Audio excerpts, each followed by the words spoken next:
उन्हें महल के अंदर बुलाया। और जब महल के अंदर बुलाया, सुदामा महल के अंदर, मेरे बराबर बैठो, मेरी गद्दी पर बैठो। सुदामा कहने लगा, नहीं नहीं कन्हैया, मैं तेरे बराबर बैठने की औकात नहीं। जब उल्टा बैठे, प्रभु कहने लगे, अरे सुदामा इधर से नहीं बैठा जाता, मित्र इधर घूमो, बैठो। बराबर में अपने सुदामा बिठाए, बरड़िया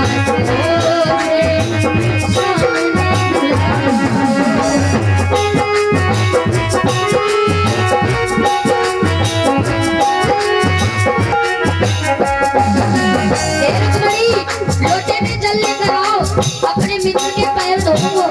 जब पैर उठाया तो क्या देखा, वो समझ गए कि मेरे लिए मेरा मित्र कितना कष्ट सहता है। कन्हैया के आंखों से आंसू गिरने लगे और प्रभु अपने मित्र के पैर को धोने लगे। रुक्मणी जल दे रही, बराबर में अपने सुदामा बिठाए, बरड़िया से शादी बुलाए, बरड़िया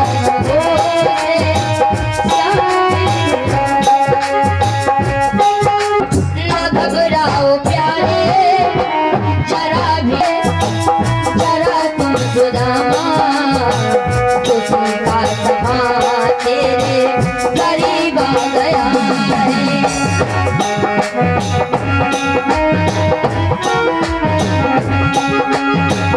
अरे गाली पालो, कन्हैया से कह दो, इधर पे सुदामा करीब आ गया। उधर पे जाए जरा तुम सुदामा, ना घबराओ प्यारे, जरा तुम सुदामा, तुझे का समा तेरे करीब आ गया है। तुझे का समा तेरे करीब आ गया है। ना घबराओ प्यारे, जरा तुम सुदामा, ना घबराओ प्यारे, जरा तुम सुदामा, तुझे का समा तेरे करीब आ गया है। तुझे का समा तेरे करीब आ गया है। हे मेरे मित्र, तुम मन में तनिक भी मत घबराओ, क्योंकि अब तुम द्वारिकाधीश के पास आ गए हो। प्रभु ने 56 भोग बनवाए अपने मित्र के लिए। ये काले चावल क्यों खाएगा? जब पोटली छुपाने लगे ना, प्रभु कहने लगे, सुदामा तुम क्या छुपा रहे हो? सुदामा ने कहा, कुछ भी नहीं, कुछ भी नहीं कन्हैया, मैं कुछ नहीं छुपा रहा। प्रभु ने कहा, तो कुछ छुपा रहे हो, मेरी भाभी ने मेरे लिए कुछ उपहार भेजा है। सुदामा ने कहा, कुछ भी नहीं भेजा है। प्रभु ने पीछे जाकर उनकी पोटली को छीन लिया। दो सुदामा दिखाओ, उसे मत खोलो। कन्हैया ने उस पोटली को खोला, और जब खोला तो क्या देखा, उसमें काले चावल थे। उन चावल को देखकर प्रभु मुस्कुराने लगे।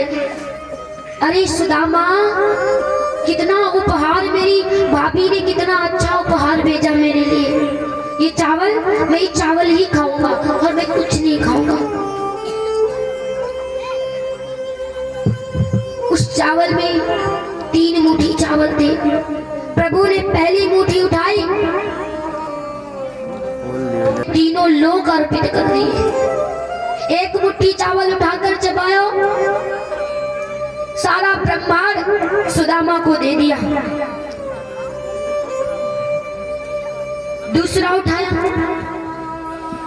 दूसरी मुट्ठी जैसे उठाई है खाने के लिए, वो मुट्ठी खाकर प्रभु ने पृथ्वी लोक भी दे दिया। जैसे तीसरी मुट्ठी उठाई है, रुक्मणी दौड़कर हाथ पकड़ लिया, हे दीनानाथ, अभी ये मुट्ठी मत खाना,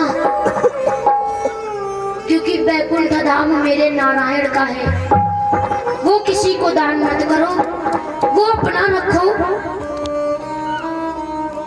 रुक्मणी ने हाथ पकड़कर सुदामा को वो लोक देने से रोक लिया। प्रभु ने एक मुट्ठी चावल छोड़ दिए, लेकिन बोल पड़े, हे लक्ष्मी, मैं अपने मित्र को तीनों लोग अर्पित कर चुका हूँ, और फिर ये मुट्ठी चावल चबाऊं या न खाऊं? रुक्मणी कहने लगी, नहीं स्वामी, वैकुंठ धाम मेरे स्वामी का ही रहने दो।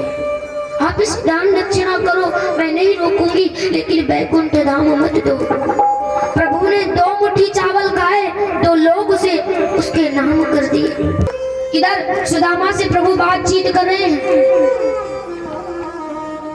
कृष्ण ने रुक्मणी को आदेश दिया कि हे रुक्मणी, आप लक्ष्मी अवतार में जाओ सुशीला भाभी के पास, उनके वहाँ महल धन संपदा सब संपन्न करके वापस आओ, फिर मैं सुदामा को घर भेजूंगा।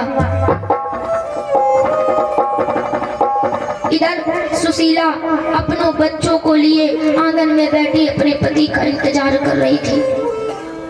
3-4 दिन बीत चुके थे, लेकिन प्रभु उनके स्वामी वापस नहीं आए थे।